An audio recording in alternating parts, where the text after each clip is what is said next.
Inshallah, since we are talking about the month of Ramadan, we'll start with a specific dua.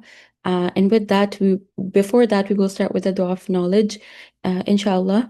رب اشرح لي صدري ويسر لي أمري واحلل عقدة من لساني يفقهوا قولي ربي زدني علما اللهم فقهنا في الدين اللهم إني أسألك علما نافعا وعملا متقبلا ورزقا طيبا اللهم يسر ولا تؤسر وتمم الخير. Last week we spoke about shukr and how Ramadan is a month of shukr, Ramadan is a month of gratitude. And this week, inshallah, we'll talk about, what we've come to do here is to connect with the Quran. And Ramadan is a month of zikr, a month of remembrance, a month to remember Allah, a month to, spend our time with the Quran. And it is a month of Quran. شهر رمضان الذي أنزل فيه القرآن, that this is a month where the Quran was sent down, and it is also a month of knowledge. And it is also a month for us to think about how much time we're spending with the Quran. How much of the Quran are we reciting with our busy schedules? How much time are we spending learning the Quran? What parts of the Quran are in our hearts? They, reside in our hearts. How much of the Quran have we memorized? How much of the Quran do we, wish to save in our hearts, inshallah? And we should not be of the people who leave the world without having the Quran in their hearts. Because today, inshallah, as we start Surah As-Saffat, we're going to learn about the kind of hearts that Allah subhanahu wa ta'ala wants people to have. And, a pure or sound heart is a heart that has Quran in it. That remembers Allah, is conscious of Allah, is thinking about how to spend their life and, thinking before making any choices because Quran is part of their life. And a person cannot be a person of knowledge, a person of ilm, if he does not have the Quran penetrated in their hearts. That means it is not within your heart, it's not on your tongues, and it's not within your action. Because Quran and the people of Quran are not people who are just all talk. It's what they say is what is in their actions as well. And Ibn Masud radiallahu anhu says that the Quran is like a spread of Allah, like how we have a food spread where we pick the foods that we want, like a spread of meal. And, we take whatever we want. And a house without Quran is empty and abandoned, like no one resides in it. So if our houses are houses where Quran is not recited, where people don't remember Allah, then make it of the houses that remember Allah. Because it's as if that the people within those homes are not alive. And same applies to the hearts. A heart without the Quran is a heart that's not alive. And the people who implement the Quran, memorize it, are the people that will be protected from the punishment of the fire on the day of judgment. Rasulullah sallallahu alaihi wasallam mentions in a hadith where he says, if the Quran was covered by a leather and put in, because a leather can catch on to the fire really quickly because of the oils and specific things that are present in it, and a Quran was covered in this leather piece and put it into the fire, the Quran would still be protected from it. So imagine a person who spends time with the Quran, learns the Quran, implements the Quran, and makes this month a beautiful month for themselves. Imagine how we will be saved from the fire, because this is a month of saving ourselves from the fire of the hereafter. So memorize what you can, take what you can, and understand what you can. Inshallah, with that, there's a dua which some of us might be familiar with, inshallah, and we're going to go over that. The dua for beneficial knowledge. Inshallah, we'll repeat it, and you can repeat it, after. Allahumma inni a'udhu bika من علم لا ينفع ومن قلب لا يخشع ومن نفس لا تشبع ومن دعوة لا يستجاب لها. And this is from a hadith of Sunan an-Nisa'i. So this dua is a masnoon dua. This was given by Rasulullah sallallahu alaihi wasallam. And this dua, what do we ask Allah? We're asking Allah for I seek refuge in you from knowledge that does not benefit me. Because we take all sorts of knowledge. And this can also be knowledge of the Quran that we're taking, but we're not implementing. So we're asking Allah to allow us to benefit from the knowledge that we take, from a heart, to protect us from a heart that is not, humble, that does not fear Allah, is not conscious of Allah. وَمِن نَفْسٍ لَا تَشْبَعْ, from a soul that is not satisfied with whatever we have, from the blessings that we have. وَمِن دَعْوَةٍ لَا يُسْتَجَابُ لَهَا, and from a supplication that is not answered. So, oh Allah, protect us from all these things, especially the fact that we take knowledge and we put it into action. So, one of our goals for the month of Ramadan should be that we're taking knowledge and we're putting it into our lives. It is a part of our lives, a small action that we take from a specific surah of the Quran, and we think, you know what, I need to work on this specific thing for myself. And from a heart that does not, humble itself. So, knowledge that we take should humble ourselves, should not make us arrogant, should put humility in our hearts. And this is another thing we need to work on in the month of Ramadan, is work on your heart. What is, this knowledge doing to my heart? Is it softening my heart? When the ayat of the Quran are recited, are they, a way of reflection for myself? When I'm listening to the ayat in the masjid, for example, when I go for Taraweeh, or when I'm, praying at home, for example, how are those ayat impacting my heart? So these are some things for us to keep in mind. Inshallah, with that, we will be starting Surah As-Saffat. Last class we covered Surah Al-Yasin and completed it, Alhamdulillah. We will listen to the first 10 ayat of Surah As-Saffat, and we will, inshallah, aim to complete as much as we can today. والصافات صفا فالزاجرات زجرا فالتاليات ذكرا إن إلهكم لواحد رب السماوات والأرض وما بينهما ورب المشارق إنا زينا السماء الدنيا بزينة الكواكب وحفظا من كل شيطان مارد لا يسمعون إلى الملأ الأعلى ويقذفون من كل جانب دحورا ولهم عذاب واصب إلا من خطف الخطفة فأتبعه شهاب ثاقب. أعوذ بالله من الشيطان الرجيم. بسم الله الرحمن الرحيم. Surah As-Saffat. Surah As-Saffat means those who set the ranks. It's specifically talking about angels who stand in a saf, stand in a row, in front of Allah subhanahu wa ta'ala. This surah is a Makki surah. It has 182 ayat. And the name of this surah is based on an oath that Allah subhanahu wa ta'ala is taking by the angels who form rows. And the last three verses of the surah are read when ending a gathering. Subhanaka Rabbil Izzati Amma Yasifun, the dua that we read when we are ending a gathering, so Allah subhanahu wa ta'ala preserves it for us on the Day of Judgment, are the ayat that are mentioned as the surah concludes. The Prophet ﷺ used to recite this surah in the Fajr prayer. Ayah number 1 was Saffati Saffa, by those angels lined up in ranks. Allah subhanahu wa ta'ala through this ayah is reminding us that this ummah is being told to form rows in salah like the angels, without any spaces, foot to foot, shoulder to shoulder. So when we are going to the masajid, something that's, we are obligated to do as we're learning these ayat is when we are standing to pray in jama, in congregation, that we make sure we're not leaving gaps and spaces in the masajid or when we're praying in the congregation. فَالزَّاجِرَاتِ زَجْرًا, and those who diligently drive the clouds. And this ayah also means, or it's talking about angels that scream or yell.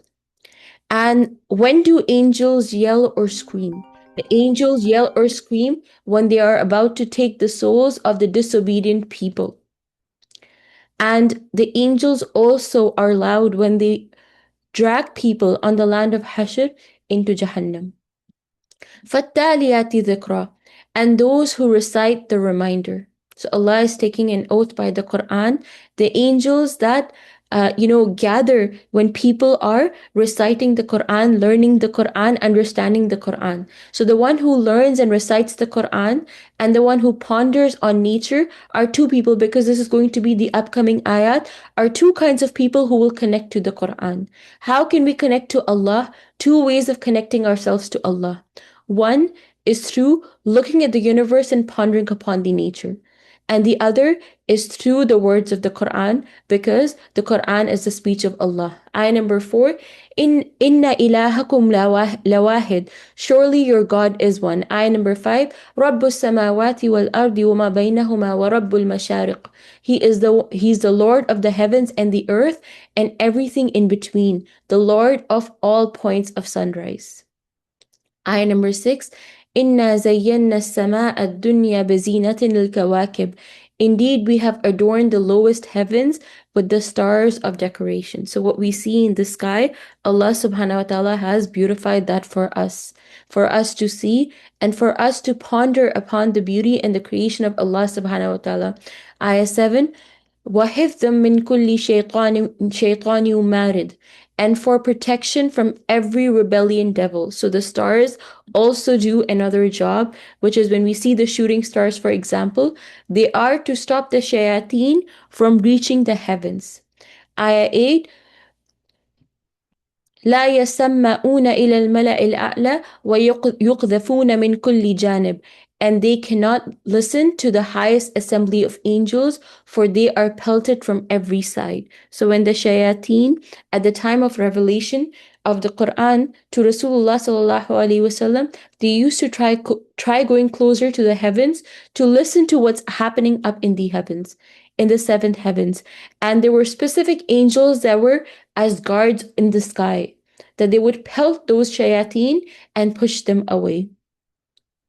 And number 9, fiercely driven away, and they will suffer an everlasting torment. Adhab wasib. And number 10, إلا من حفظ الحفظة فأتبعه شِهَابٌ ثاقب. And whoever manages to eavesdrop is instantly pursued by a piercing flare. So if any angel tries to eavesdrop, that shooting star that falls on those angels pierces through them. And why was this all happening? So the wahi, or the revelation, could come to Rasulullah sallallahu alaihi wasallam without any corruption, without any interruption. Ayah number 11. So ask them, O Prophet, which is harder to create for them, which is harder to create, them or other marvels of our creation? Is it hard for Allah to create the human beings or the skies? Indeed, we created them from a very sticky clay. That means if Allah subhanahu wa ta'ala can create something so massive like the universe, like the sky, which includes stars and different planets, then it's very easy for Allah subhanahu wa ta'ala to create the human being. Ayah number 12, بل أجبت وَيَسْخَرُونَ. In fact, you are astonished by their denial while they make fun of you. Ayah number 13, when they are reminded, they are never mindful. So when people are reminded about Allah or reminded about the Quran or rectified somewhere, there are some people who are never mindful. They don't want to be reminded. Who doesn't want to accept a reminder or benefit from the reminder? The one who thinks they're self-righteous. The one who thinks they know a lot and they don't want to be corrected. So as a believer, we should be of those people who are always open to, positive criticism, who are always open to, someone correcting themselves, especially if it's a person of knowledge, someone who's older than them, a scholar, a teacher, a family member. Ayah number 14, وَإِذَا رَأَوْا آيَةً يَسْتَخِرُونَ. And whenever they see a sign, they make fun of it. To mock someone or something from the Quran is from the barbaric behavior of the human being.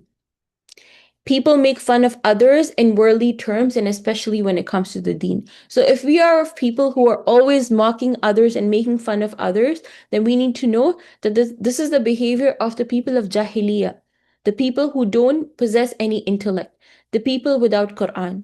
So if we are the people of Quran and we're consistently making fun of others and mocking others, we need to look at ourselves and our character. Are we really implementing the Quran and have we internalized it? Ayah number 15, وَقَالُوا إِنْ هَذَا إِلَّا سِحْرٌ مُبِينٌ, saying this is nothing but pure magic. When they look at the Quran seems to them as magic, something that they want to mock, something that they want to make fun of. أَإِذَا مِتْنَا وَكُنَّا تُرَابًا وَعِظَامًا أَإِنَّا لَمَبْعُوثُونَ, when we are dead and reduced to dust and bones, will we really be resurrected? The same questions that we see were repeated in Surah Yasin as well. And we see the same question repeat in this surah as well, showing us that this is something that, despite the reminders to the people, they're still questioning resurrection. And these why is the surah a Makki surah? Because people's basic beliefs are not strong. They don't believe in resurrection or the hereafter. Ayah number 17. أَوَآبَاؤُنَا الْأَوَّلُونَ, and our forefathers as well. قُلْ نَعَمْ وَأَنْتُمْ دَاخِرُونَ, say yes, yes, and you will be fully humbled. So they're saying that we will be resurrected as well as our forefathers. And Allah is telling them that yes, you and your forefathers, everyone will be humbled on that day. Everyone will stand in front of Allah on that day. You believe or you don't believe. It will only take one blast, then at once they will see it all. And number 20, وَقَالُوا يَا وَيْلَنَا هَذَا يَوْمُ الدِّينِ, they will cry, oh woe to us, this is the day of judgment. When the day of judgment occurs, they will have nothing to do except cry and realization. Ayah 21, هَذَا يَوْمُ الْفَصْلِ الَّذِي كُنْتُمْ بِهِ تُكَذِّبُونَ, they will be told this is the day of final decision which you used to deny. On that day, the angels and the believers would tell them and correct them. So this could be interpreted in two ways, that this is either the angels or the believers telling the disbelievers that this is the day of decision. This is the day that you used to deny, the day that we used to warn you of in the world. Or this could also be interpreted as that the people would curse themselves. They would say, this is the day that we used to deny. This is the day that we thought would never come. Ayah 22. أَحَشَرُ الَّذِي ظَلَمُوا وَأَزْوَاجَهُمْ وَمَا كَانُوا يَعْبُدُونَ, Allah will say to the angels, gather all the wrongdoers along with their peers and whatever they used to worship. So all the wrongdoers will be gathered in one place, in one spot. And the people who used to do dhulm are the people who used to go against Allah. And they had friends and peers that who accompanied them in that. And why is this mentioned? Because a person is on the deen of their friend or peer. So even if your friend is someone who does not, pray, do what's good, does everything that's against Allah subhanahu wa ta'ala, for example, then that person, you're on their deen as well. You make friends based on your mindset. And this is what Allah subhanahu wa ta'ala is reminding and telling us here. So, which is why if a person backbite and another person is within that gathering, does not say anything, does not speak up, then they're equal. So the ones with similar actions will all be brought to one spot, to one place. Ayah number 23. من دون الله فأهدوهم إلى صراط الجحيم. Indeed of Allah, then lead them all to the path of hell. Instead of Allah, then lead them all to the path of hell. That means they did not follow Allah. So now take all of these people, gather them together and put them into the fire. So it's so important the kind of environment you make for yourself, the kind of people that you spend your time with, because these will be the people we will be raised with on the day of judgment. Today we can rebel against the Quran. Today we can do whatever we want and follow our desires. But on the day of judgment, these same people, along with us, will be questioned. Ayah number 24, and detain them, for they must be questioned. So as people are entering Jahannam, they will be stopped and questioned. ما لكم لا تناصرون. They will be asked, what is the matter with you that you no longer help each other? So that means they'll be mocked. Do something today. Help each other today. But they will have no answer. Because the day of judgment will be a day that no one will be able to help each other. The only thing of help and support will be a person's actions, will be what a person did for their hereafter. Ayah 26, بَلْ هُمُ الْيَوْمَ مُسْتَسْلِمُونَ. Indeed, on that day, they will be fully submissive. They won't be able to go against Allah or the commands of Allah. Ayah 27, وَأَقْبَلَ بَعْدُهُمْ عَلَى بَعْدٍ يَتَسَاءَلُونَ. They will turn on each other throwing blame. So in the world, they used to be together, doing the wrong, doing what's against Allah, leaving certain ibadat, um, you know, not going to the gathering of Quran, turning each other away from good. But in the hereafter, they will be blaming each other. They will turn on against each other. Ayah 28, قالوا إنكم كنتم تأتوننا عن اليمين. The misled will say, it was you who deluded us away from what is right. Blame on each other. Ayah 29, قالوا بل لم تكونوا مؤمنين. The misleaders will reply, no, you disbelieved on your own. When they blame each other, eventually they will say to each other that you did your wrong. I didn't mislead you. This is exactly the wording of shaitan when a person follows shaitan throughout their lives and they expect something in return. These are the wording of shaitan on the day of judgment as well, where shaitan will say, I did not misguide you. I only told you, you followed me. You disbelieved. You did the wrong. Ayah 30, وَمَا كَانَ لَنَا عَلَيْكُمْ مِنْ سُلْطَانٍ بَلْ كُنْتُمْ قَوْمًا طَاغِينَ. We had no authority over you. In fact, you yourselves were a transgressing nation. فَحَقَّ عَلَيْنَا قَوْلُ رَبُّنَا إِنَّا لَذَائِقُونَ.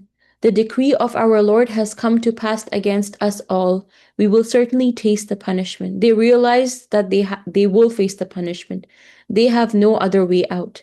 They have nowhere to go. فَأَغْوَيْنَاهُمْ أَغْوَيْنَاكُمْ إِنَّا كُنَّا غَاوِينَ. We caused you to deviate, for we ourselves were deviant. That means we took you away, but we were on the wrong path as well. Realization hits. فَإِنَّهُمْ يَوْمَئِذٍ فِي الْعَذَابِ مُشْتَرِكُونَ. Surely on that day, we all share in the punishment. They will realize that today is the day we were together in the wrongs. Now today we're together in the punishment. So a person should think for themselves, if there are certain people in our life that we're very close to, because of who we do certain actions and certain things, are we ready to be raised with them on the day of judgment? Are we satisfied with the consequences that we might face? Do we want to partake in enjoyment with them in the hereafter? Because the enjoyment of the hereafter in paradise is also eternal.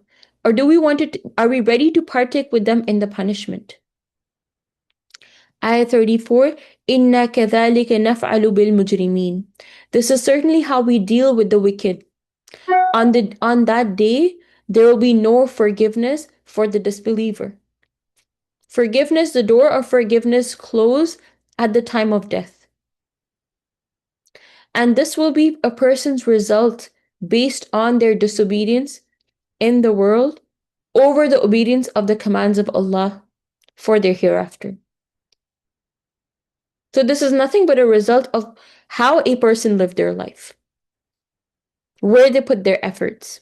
Ayah 35, إنهم كانوا إذا قيل لهم لا إله إلا الله يستكبرون.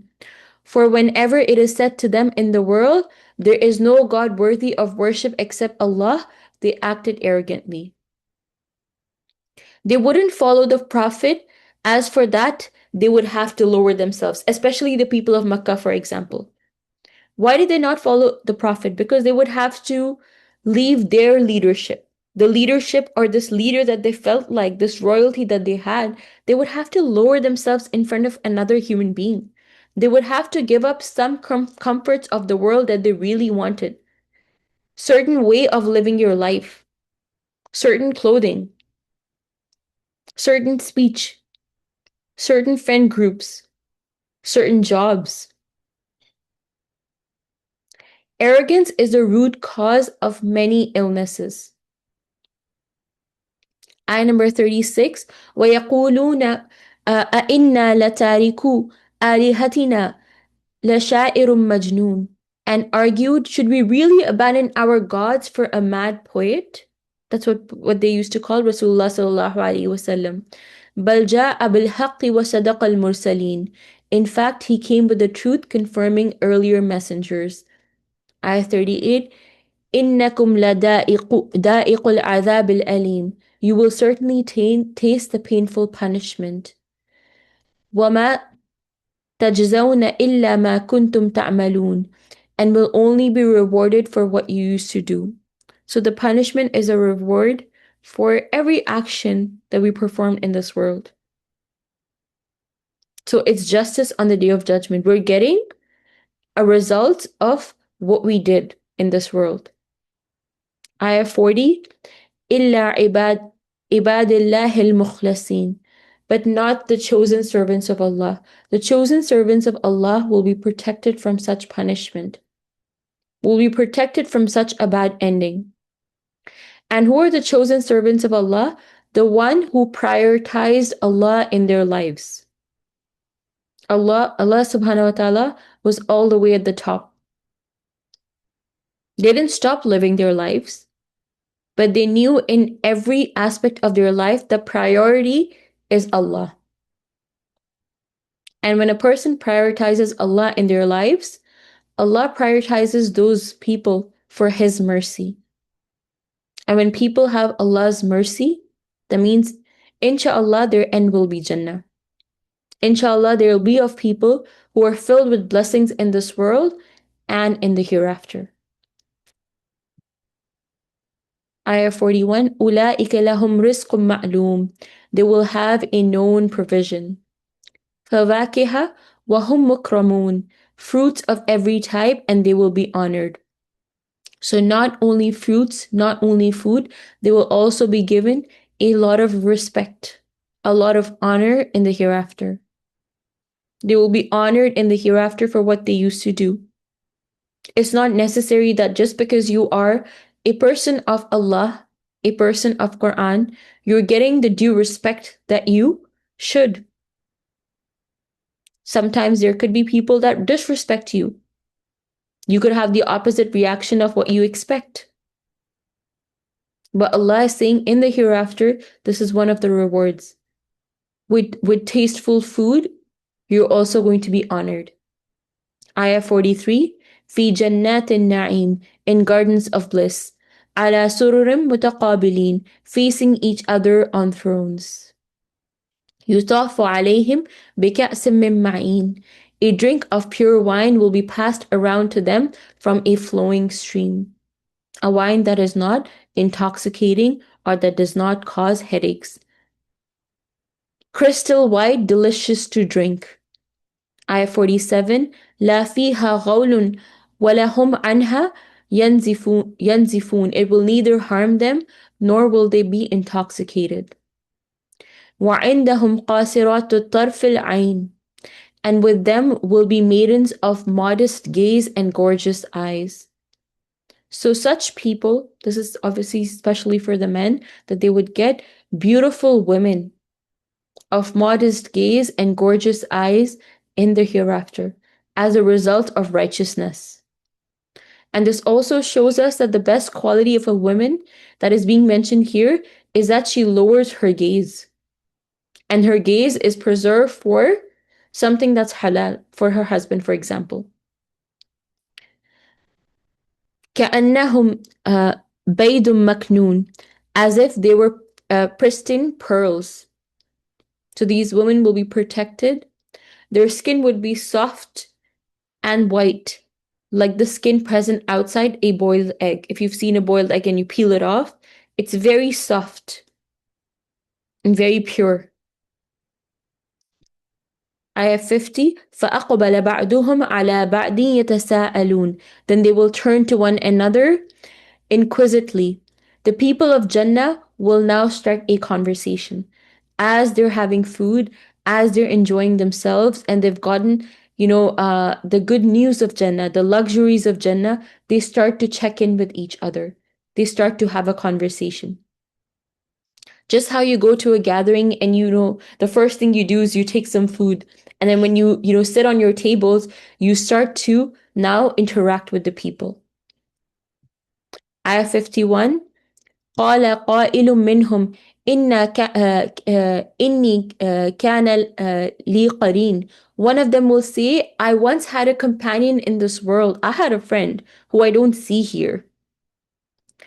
Ayah 52, يقول أئنك لمن المصدقين. Who used to ask me, do you actually believe in resurrection? That means he used to question the hereafter. أَإِذَا مِتْنَا وَكُنَّا تُرَابًا وَعِظَامًا أَإِنَّا لَمَدِينُونَ. When we are dead and reduced to dust and bones, will we really be brought to judgment? Ayah 54, قَالَ هَلْ أَنْتُمْ مُطَّلِعُونَ. He will then ask, would you care to see his fate? His other friend asked, do you want to see where he might be? If you don't find him in Jannah, then where is he?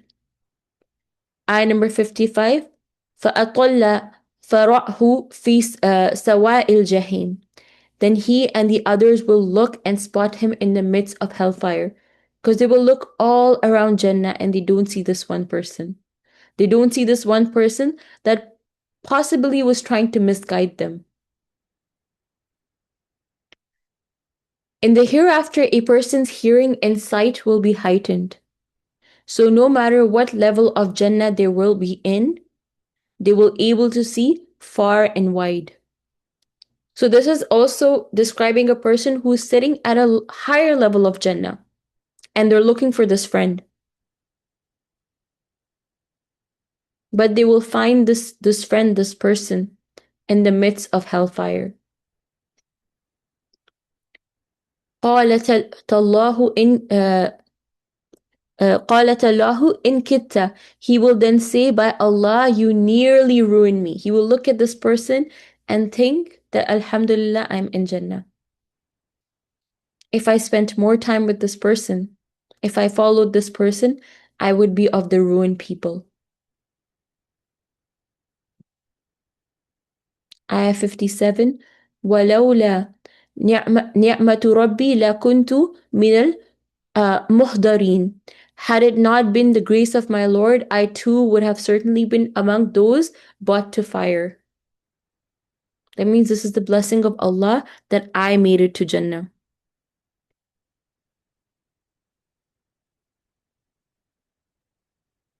And a huge lesson for us in this is a person should protect themselves from companionship that takes them away from Allah, from environments, from gatherings, from friendships, from people in their lives that are taking them away from the nearness, taking them away from Allah,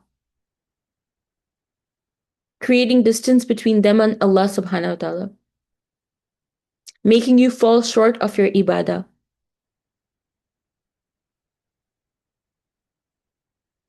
And another thing we learn here is to not take influence from people's negative mindsets. Sometimes, and which is why it's so important, you're going to see this in all over social media where people are going to advise don't be around people, keep your circle really small, be around people who don't bring negativity into your life. So the same applies for your hereafter as well. a person who makes you hopeless of Allah, a person who takes you away from Allah. When you question certain things in your life, they're not bringing, hope and iman in your life. They're making you think negative. Oh yeah, like, you lost such and such thing. That's just, this is terrible that happened to you. Or that takes hope away from you. Because the one who takes hope away from a person puts them into a negative hole is shaitan. So if a human being does that to you, then know that they're following the characteristics of shaitan. At the same time, we need to learn to not lose our iman. No matter in the kind of situations we're in, the kind of environments we're in, trying to be steadfast. Making dua for ourselves, Ya muqallib al-qulub, thabbit qalbi ala dinik. O turner of hearts, make our hearts steadfast on your deen. Sometimes a person might be in certain situations and circumstances where they can't take themselves out from. And those circumstances are very negative. Those environments are very negative. But it's a part of your life. But we also see that Asya alayhi salam, despite being the wife of Fir'aun, the worst man on this earth, was still able to be from the women of Jannah. So making dua for ourselves and trying our best to connect ourselves with Allah. And this is a huge blessing of Allah that He gives us wisdom and we don't easily get influenced by the evil of others.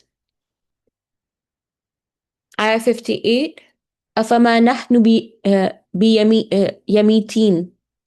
Then He will ask His fellow believers, can you imagine that we will never, yamayitin, that we will never die? This is success.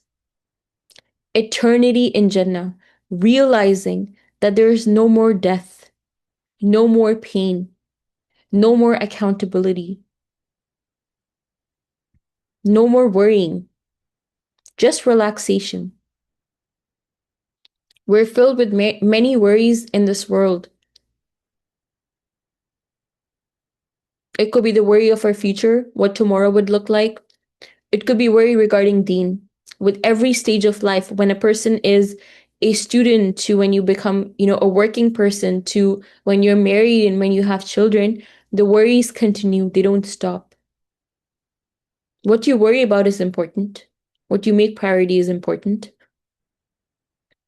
But for this kind of success, where you're sitting in Jannah and you're telling, the other people of Jannah, can you imagine that we will never die? Action is required. This cannot just be done by just words, just speech, just making promises and not fulfilling those promises, not making up to your words, saying things that we don't do. So a person of Iman, a person of Allah, a person of Quran is a person who's not all talk. What they say, they do. Ayah 59, accept our first death, nor be punished like the others. That means they're still having that conversation. That we experience this one death. After this, there's no punishment for us. Nothing more for us. Ayah 60, إِنَّ هَذَا لَهُوَ الْفَوْزُ الْعَظِيمُ. This is truly the ultimate triumph, the ultimate reward, the ultimate success. Working hard for Jannah and actually being able to enter in it. Ayah 61, لَمِثْلِ هَذَا فَلْيَعْمَلِ الْعَامِلِينَ. For such honor, all should strive. However, if we want to attain this Jannah, this comfort, this good news, where we have no more exhaustion, no more working hard, no more struggling, we need to strive now. To get this reward, we will have to work hard today. We might have days where we exhaust ourselves, especially in the month of Ramadan. It is a month where you might feel exhausted. You might feel burnt out. because you're trying to do everything. You're trying to read the Quran, you're fasting, you have school, you have to go to work, you have to fulfill family obligations, and you also have to fulfill your obligations to Allah subhanahu wa ta'ala.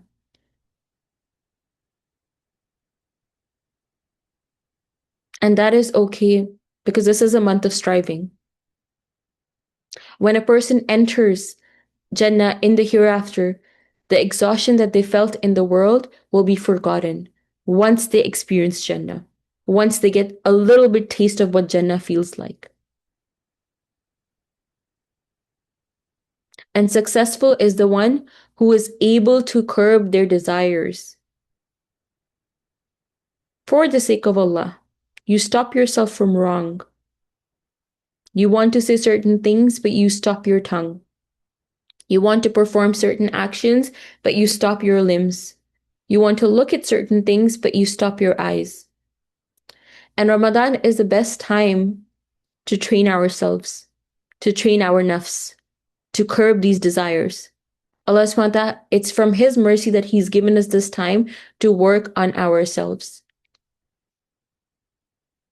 And keep in mind, not everything is worthy of the same effort. So when we are putting our efforts, keep in mind, where should we put most of our effort towards? Yes, fulfill your obligations, do what you need to do at work, be the best person. But at the same time, see where all your efforts should be going, what you're putting your efforts towards.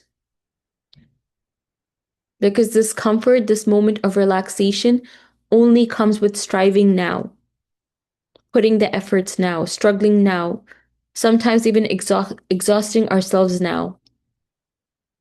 Ayah 62, أَذَلِكَ خَيْرٌ نُزَلًا أَمْ شَجَرٍ زَقُومٍ.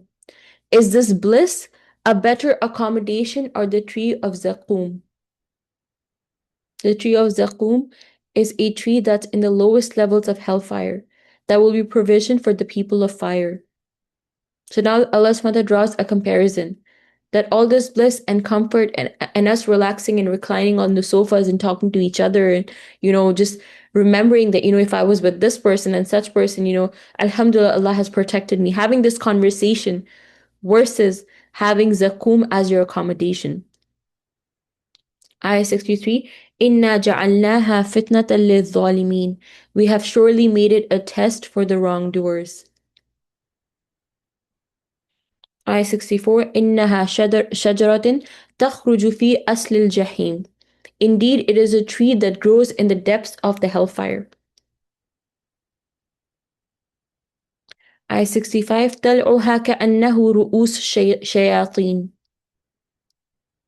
The tree that produces fruits that look like devil's heads, the head of shayateen.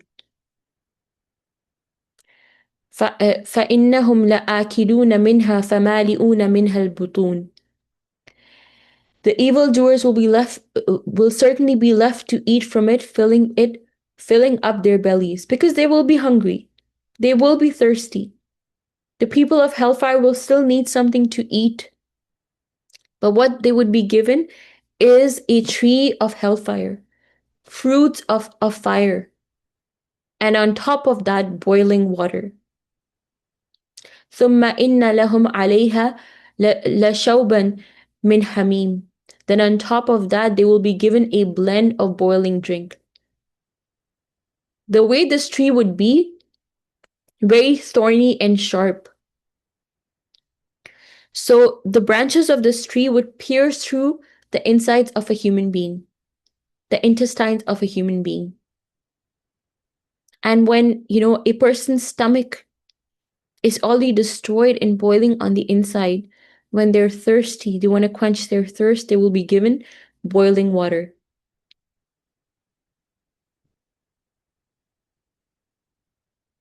Ayah 68, ثُمَّ إِنَّ مَرْجِعُهُمْ.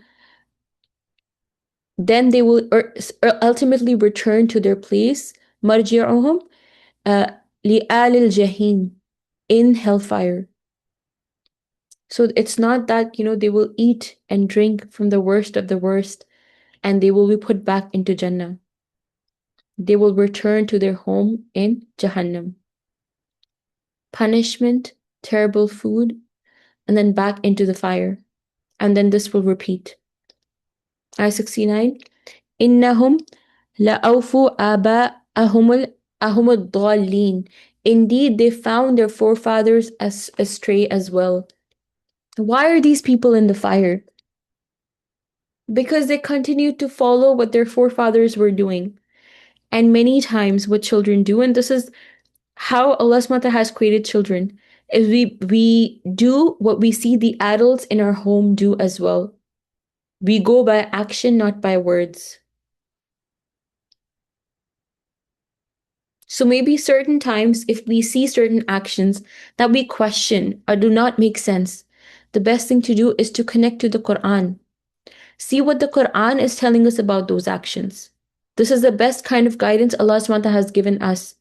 Some people are in the fire or will be put into the fire because of misguidance. They never got guidance. They continued to follow what their forefathers used to do, what their grandparents used to do, what their parents used to do. And at the same time, we as parents need to, if for all the parents here, set ourselves as a good example and role model. For that, a person needs to educate themselves. What does Allah want from me? Following that, because children go by your actions. Not what you say, but what you do. Ayah 70, فَهُمْ عَلَىٰ آثَارِهِمْ يُهْرَعُونَ. So they pushed in their footsteps. That means they followed the footsteps of their forefathers. Ayah 71, وَلَقَدْ ضَلَّ قَبْلَهُمْ أَكْثَرُ الْأَوَّلِينَ. And surely most of their earlier generations had strayed before them. Ayah 72, وَلَقَدْ أَرْسَلْنَا فِيهِمْ مُنذِرِينَ. Although we had certainly sent warners among them. So these people that continue to, continued in their misguidance generation after generation were sent warners. Except what they did not do is follow the warning, follow what the prophets were asking them to do. Ayah 73, فَانْظُرْ كَيْفَ كَانَ عَاقِبَةُ الْمُنذِرِينَ. See then what was the end of those who had been warned. Ayah 74, إِلَّا عِبَادَ اللَّهِ الْمُخْلَصِينَ. But not the chosen servants of Allah. The end of the people who were warned but did not take action is as such, as described in the fire. The punishment of the fire, where they're dragged into the fire, made to eat from zaqum, given boiling water, and then back into the fire. Except some chosen servants of Allah, the one who got the blessing of Quran, the one who Allah SWT gave belief and iman, the one who believed in the one God, Tawheed, are the ones who are saved from such punishment. So a person might just think, but how do I save myself from the fire? Allah is giving us the very first thing for that. Connect to the Quran, the book of your Lord, the book of Allah, the book of the one who created you, the book of the one who originated you. If He created you, He knows what you need. He's left a manual and a guide for you. This is the way to save ourselves from the fire.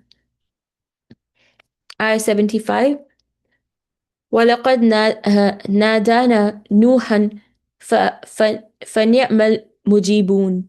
Indeed, Nuh cried out to us, and how excellent are we in responding. So Nuh alayhi salam, he preached for 900 years to his nation, and year after year, he tried to bring people towards Allah. But when a point came where Allah SWT knew that no one was going to come towards Iman, except this message, He told Nuh alayhi salam. This is when Nuh alayhi salam called out to Allah and made a dua. This is mentioned in Surah Al-Anbiya, Ayah 76. Rabbi inni maghlubun فانتصر. My Lord, indeed I am overpowered, so help me. Help me and save me from these disbelieving people. Ayah 76. وَنَجَّيْنَاهُ وَأَهْلَهُ مِنْ كَرْبِ الْعَظِيمِ. We delivered him and his family from great distress.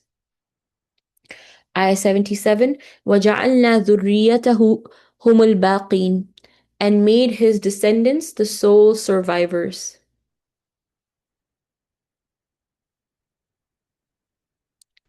So Nuh alayhi salam, Allah SWT protected people of, people who followed Allah from, or God from his generation, some members of his family, and some other of his followers. So what Allah SWT did is He saved them from the great distress, from the flood that was coming. And from Nuh alayhi salam, his generations continued. From the believing people of his nation that were saved, generation upon generation, came with righteous people. And just how Allah subhanahu wa ta'ala protected Nuh alayhi salam and the people of Iman from his nation, similarly, he would, and this is Allah subhanahu wa ta'ala, consoling Rasulullah sallallahu alayhi wasallam that he would protect the Prophet and his people who follow him as well.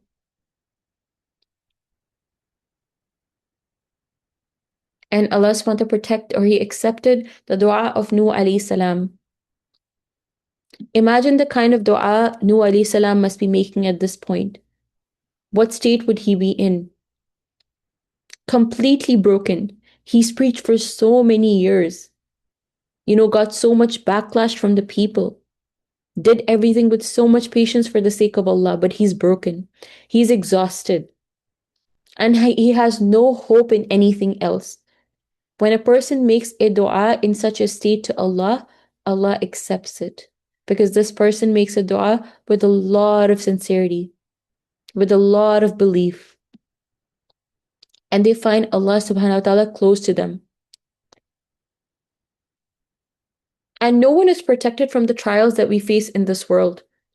But dua is a solution for all our sorrows. When we think we have no other solution, I've tried everything. Allah subhanahu wa ta'ala still leaves a solution for us. Make dua to Allah. When Nuh alayhi salam felt that he could not do anything more, call anymore, there were no more people accepting, towards the message of Allah, he made a dua. And his way out was the dua. So sometimes the way out of certain situations, which we feel we put too much effort, towards, and we have nothing else left to do, make dua to Allah. Ask Him for help. This is also a month of dua. So make as many duas as you want for yourself and for your hereafter. An acceptance of dua, what is required for, from a person who's making this dua, if they want their dua to be accepted?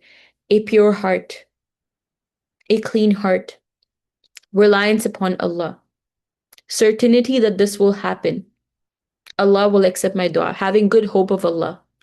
And of course, using any resources that you can, that you still have left for whatever dua for whatever thing you're making. Ayah 78. وَتَرَكْنَا عَلَيْهِمْ فِي الْآخِرِينَ. And we blessed him with an honorable mention among later generations. Ayah 79. سَلَامٌ عَلَى نُوحٍ فِي الْعَالَمِينَ.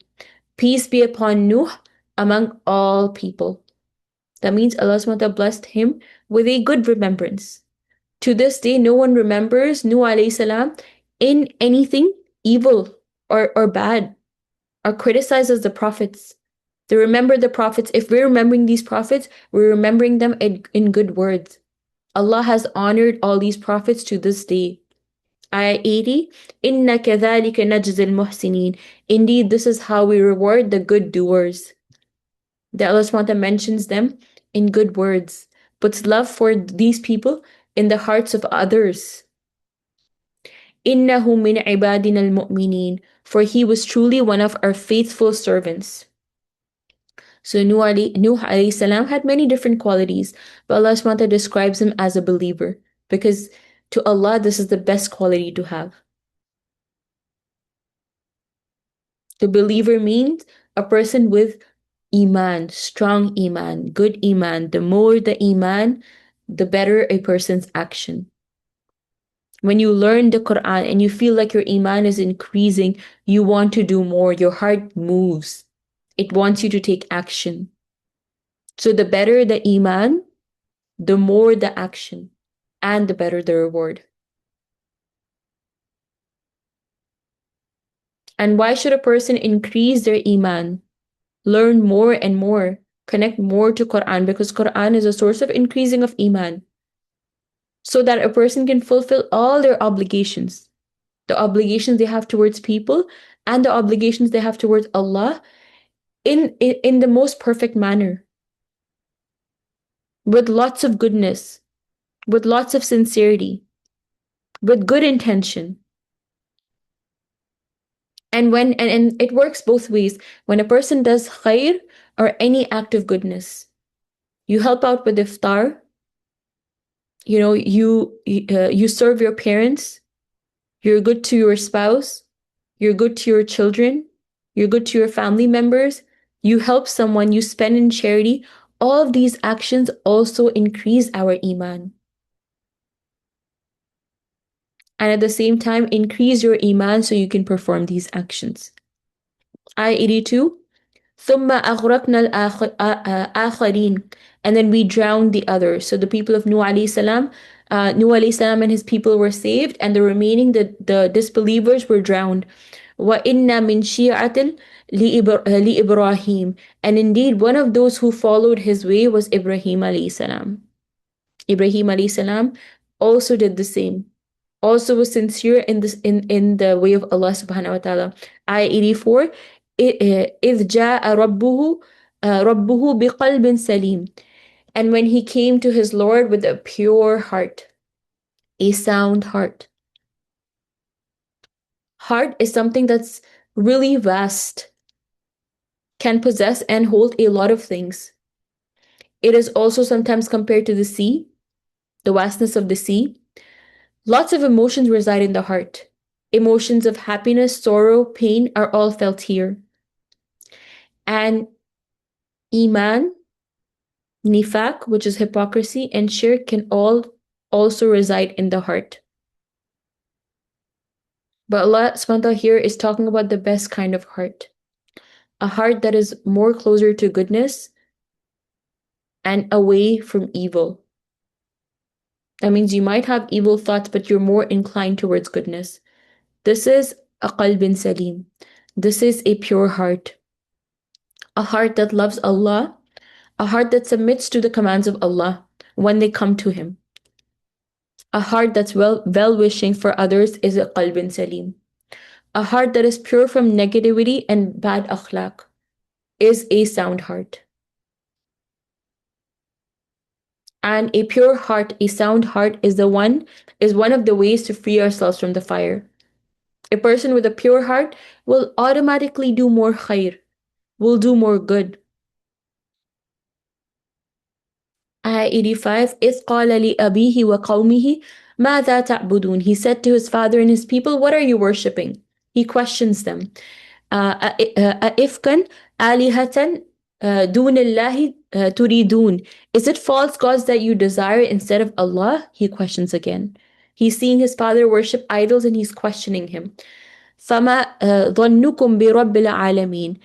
What then do you expect from the Lord of all worlds? If you're going to worship these idols, what do you expect from Allah? فَنَظَرَ نَظْرَةً مِن نُجُومٍ. He later looked up at the stars in contemplation. So he's questioning his father, and then he's looking at the stars. And then he says, فَقَالَ إِنِّي سَقِيمٌ. He said, I'm really sick. فَتَوَلَّوْا عَنْهُ مُدْبِرِينَ. So they turned their backs on him and went away. So he's trying to question the gods of his father. Then they turn, no matter how much he reminds them, they turn their back on him. فراغ إلى آلهتهم فقال ألا تأكلون. Then what Ibrahim alayhi salam does, and obviously he goes ahead and also destroys the idols of his father, and he questions. He advances towards their God and says mockingly, "Will you not eat your offerings?" He's questioning those gods, like talking to them. Are you not going to eat this? What is wrong with you that you cannot speak? Ayah 93. Then he swiftly turned on them, striking them with his right hand. So he destroys the idols. Later, his people come rushing to him furiously. Ayah 95. قَالَ أَتَعْبُدُونَ مَا تَنْحِتُونَ. He argues, how can you worship what you carved with your own hands? How can you worship what you create? It doesn't know anything about you. It cannot harm you. It cannot help you. وَاللَّهُ خَلَقَكُمْ وَمَا تَعْمَلُونَ. When it is Allah who created you and whatever you do. Ayah 97. قَالُوا بْنُوا لَهُ بُنْيَانًا فَأَلْقُوهُ فِي الْجَحِيمِ. They said to one another, when he keeps questioning, keeps asking, cross questioning them, and the truth is evident to them. They have nothing to say, but they don't want to deny the gods. What do? They say, Ibrahim alayhi salam's father says, build a build a fire, build him a furnace and cast him into the blazing fire. Ayah 98. فَأَرَادُوا بِهِ كَيْدًا فَجَعَلْنَاهُمْ أَسْفَلِينَ. So they sought to harm him, but we made them inferior. What Allah did is the fire that was created to harm Ibrahim alayhi salam, Allah made the fire cold. So they felt empty in front of Allah. They were not able to control a fire. They were not able to harm Ibrahim alayhi salam. So when a person is on truth, they're sincere, they should not worry about the planning and plotting of others. The one who has Allah, no one can harm them. Ayah 99. قَالَ إِنِّي ذَاهِبٌ إِلَى رَبِّي سَيَهْدِينِ. He later said, I'm leaving in obedience to my Lord. He will guide me. He walks away. If a place is impacting a person's deen, then it's good to leave that place if we can. And when we leave that, Allah always replaces it with something better. Ayah 100. Rabbi habli minas salihin. He makes a dua to Allah because now he's left alone. He leaves alone, leaves his family. He asks for a righteous offspring. فَبَشَّرْنَاهُ بِغُلَامٍ حَلِيمٍ. So we gave him good news of a forbearing son. The person with a pure heart, what Allah does, He readily accepts their dua. Allah gives him a forbearing child with good akhlaq, the one who will lead to goodness as well. Ayah 102. Then when the boy reached the age to work with him, Ibrahim alayhi salam said, "O my dear son, I have seen in a dream that I must sacrifice you. أرى في منامي أن أذبحك فانظر." So, he's waited for many years to have Ismail alayhi salam. Ismail alayhi salam was born after many years. He was born later on in the life of Ibrahim alayhi salam. And now when, children reach a certain age where parents feel like this can be of support to me, this child can be of support to me, this is when Ibrahim alayhi salam sees a dream that he has to sacrifice his son, a test for him, after so much patience and waiting. So tell me what you think, he replied. "Oh my dear father, do as you're commanded. Allah will keep me steadfast." So this was a part of good parenting from the side of Ibrahim alayhi salam, that before taking any action, he discusses with Ismail alayhi salam. He discusses with his son who's young, who's not too old and not filled with lots of wisdom. But he still does mashwara. He still discusses with him. This is a way to build confidence within children. Whenever you're making decisions, you're including them. You're telling them. You're discussing with them. And this was from the akhlaq of Ibrahim alayhi salam, that he would not impose things on others. He would make people think, ask them questions, and discuss with them. What do you think we should do? This also shows us that whenever a person is about to, as a parent, about to perform an act of khair, they should include their children. Righteousness should not be limited to one person. If a person is practicing some sort of, khair, doing some goodness, and this can apply to anyone. If you're someone who is an aunt Someone who's a cousin, when you're doing something, include people within those acts. Ayah 103. فَلَمَّا أَسْلَمَ وَتَلَّهُ لِلْجَبِينِ. Then when they submitted to Allah's will, and Ibrahim laid him on the side of his forehead for sacrifice, we called out, O Ibrahim, قَدْ صَدَّقْتَ الرُّؤْيَا. You have already fulfilled the vision. Indeed, this is how we reward the good doers. That means you don't have to sacrifice your son.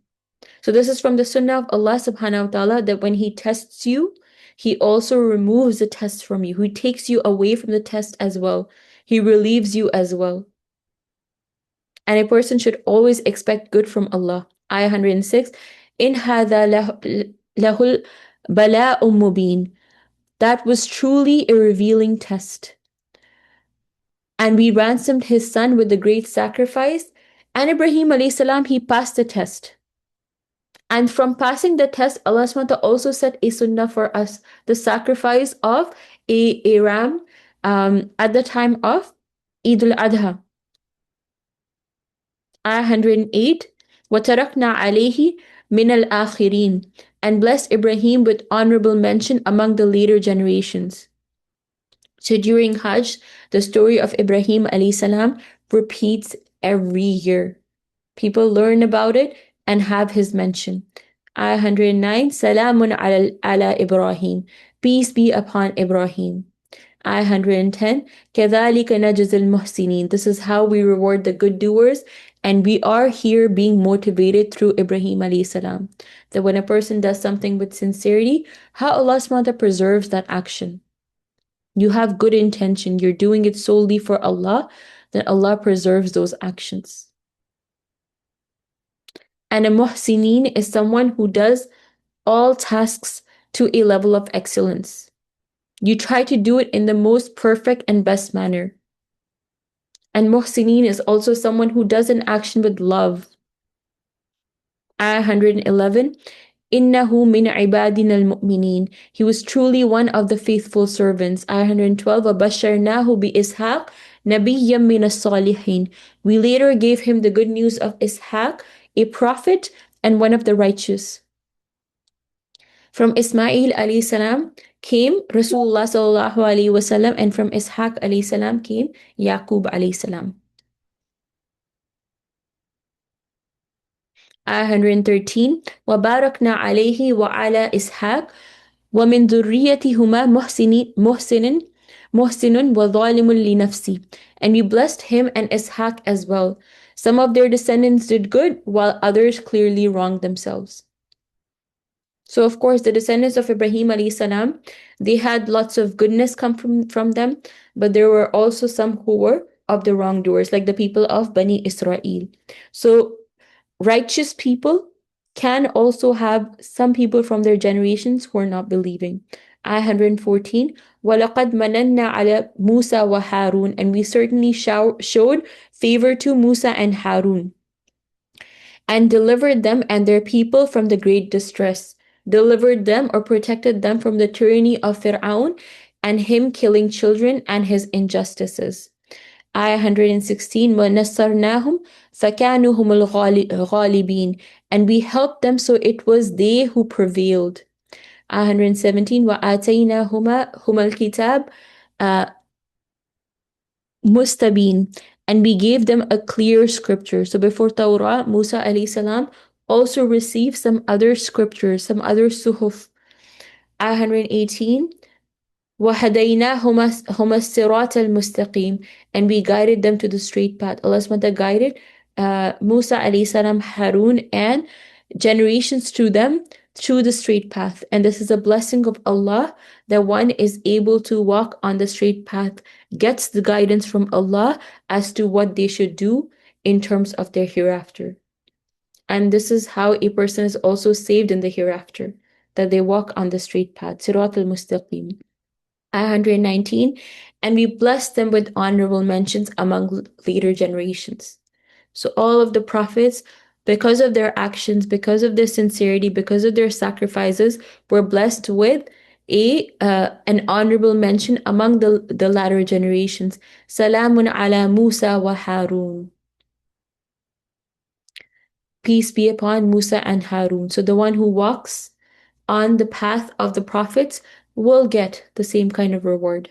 How the dua that we make in Surah Al-Fatiha, uh, uh, uh, أنعمت عليهم غير المغضوب عليهم ولا الضالين, that Allah make us of the people who are of the people that you favored, the prophets. Ayah 121, Inna كذلك نجزي المحسنين. Indeed, this is how we reward the good doers. إنهما من عبادنا المؤمنين, and they were truly two of our faithful servants.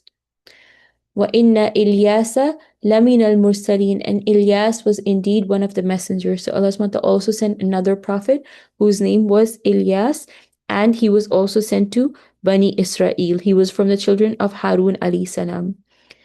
إِذْ قَالَ لِقَوْمِهِ أَلَا تَتَّقُونَ, remember when he said to his people, will you not fear Allah?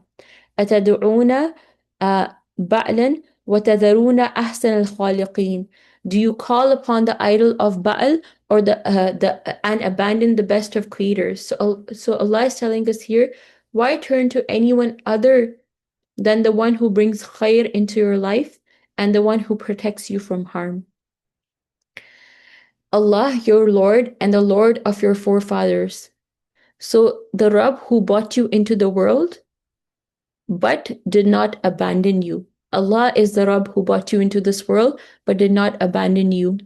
فَكَذَّبُوهُ فَإِنَّهُمْ لَمُحْضَرُونَ, and they rejected him, so they will certainly be brought for punishment. Ayah 128, إِلَّا عِبَادَ اللَّهِ الْمُخْلَصِينَ, but not for the chosen servants. And you blessed him with honorable mention among the later generations. Salamun ala Ilyasin, peace be upon Ilyas. Inna kadhalika najzil muhsinin, indeed this is how we reward the good doers. Innahu min ibadina al-mu'minin, he was one of our truthful and faithful servants. Wa inna Lutan lamin al-mursalin, and Lut indeed was one of the messengers. إِذْ نَجَّيْنَاهُ وَأَهْلَهُ أَجْمَعِينَ, remember when we delivered him and all of his family members. إِلَّا عَجُوزًا فِي الْغَابِرِينَ, except an old woman who was of the doomed. So Allah SWT protected Lut alayhi salam and some of his family members except his wife. And through this we see that the wife of Lut alayhi salam was not a believing person. And a person gets reward based on their actions, your iman and your amal. A relationship cannot help a person.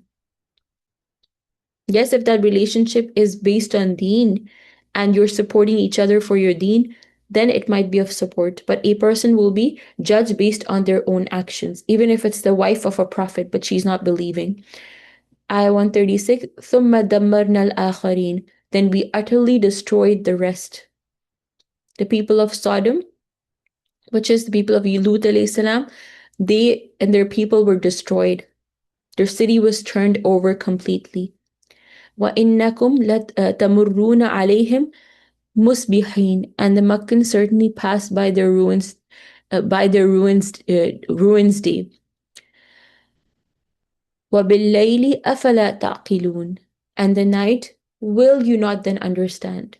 So Allah is saying, and inshallah we'll conclude with this ayah, that Allah is saying, will you not use your intellect after looking at the destruction of all of these people, the people of Allah, the ibadillah al-mukhlasin, the sincere servants of Allah, and what their end was, and the good mention of them in the latter generations, and the kind of blessings they got, and the acceptance of du'as, and the righteousness in their progeny, versus people who didn't follow Allah, were destroyed.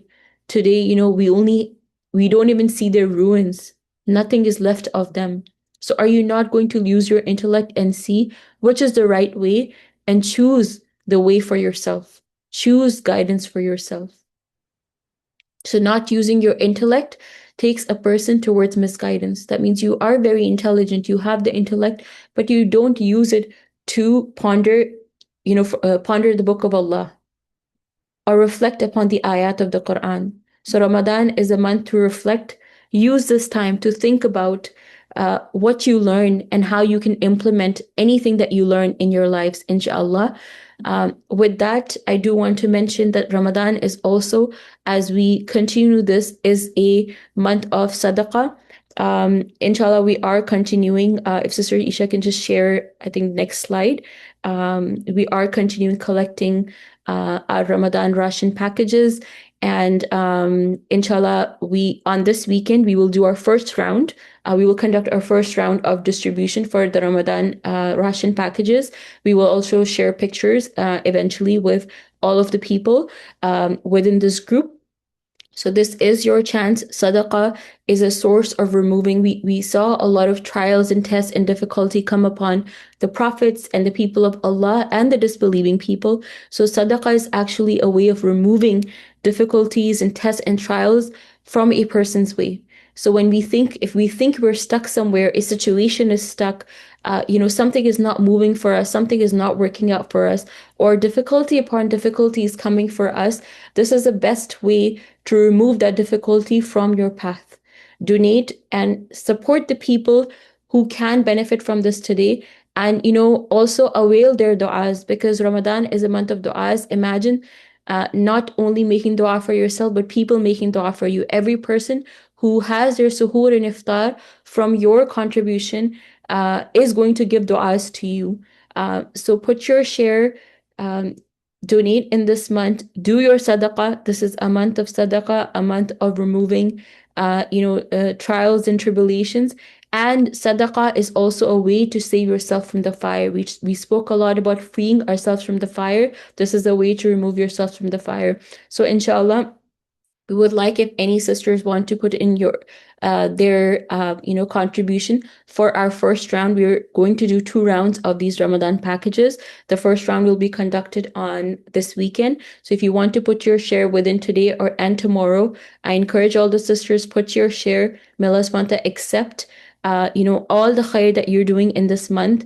May Allah subhanahu wa ta'ala allow us to keep connecting with the Quran, and keep coming close to it, and continue this bond even after the month of Ramadan, inshallah.